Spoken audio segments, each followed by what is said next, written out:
भाची कुठे गेली या एका प्रश्नातून उसळला संताप.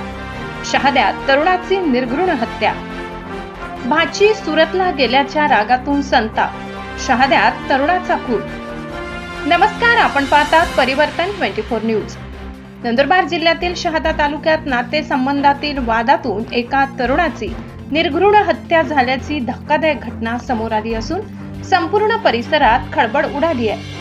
भाची मुलासोबत सुरत येथे गेल्याच्या रागातून हा जीवघेणा प्रकार घडल्याची माहिती समोर आली आहे.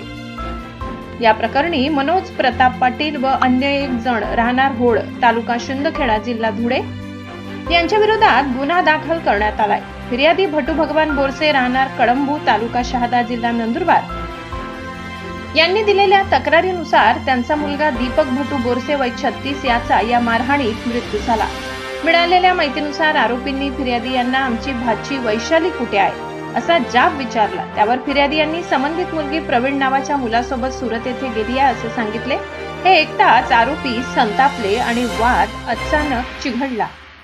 यानंतर आरोपींनी शिवीगाळ करत जीवे मारण्याच्या धमक्या दिल्या. त्यानंतर आरोपींनी संगनमत करून दीपक बोरसे यांना घरातील भिंतीवर डोके आपटले, गळा दाबला आणि घरासमोरील सिमेंट रस्त्यावर आपटून गंभीर जखमी केले. या अमानुष मारहाणीत दीपक बोरसे यांचा जागीच मृत्यू झाला. घटनेनंतर परिसरात तणावाचे वातावरण निर्माण झाले असून पोलिसांनी तातडीने गुन्हा दाखल केला. पुढील तपास पोलीस ठाणे प्रभारी अधिकारी सहाय्यक पोलीस निरीक्षक रवींद्र बागुल करत आहेत.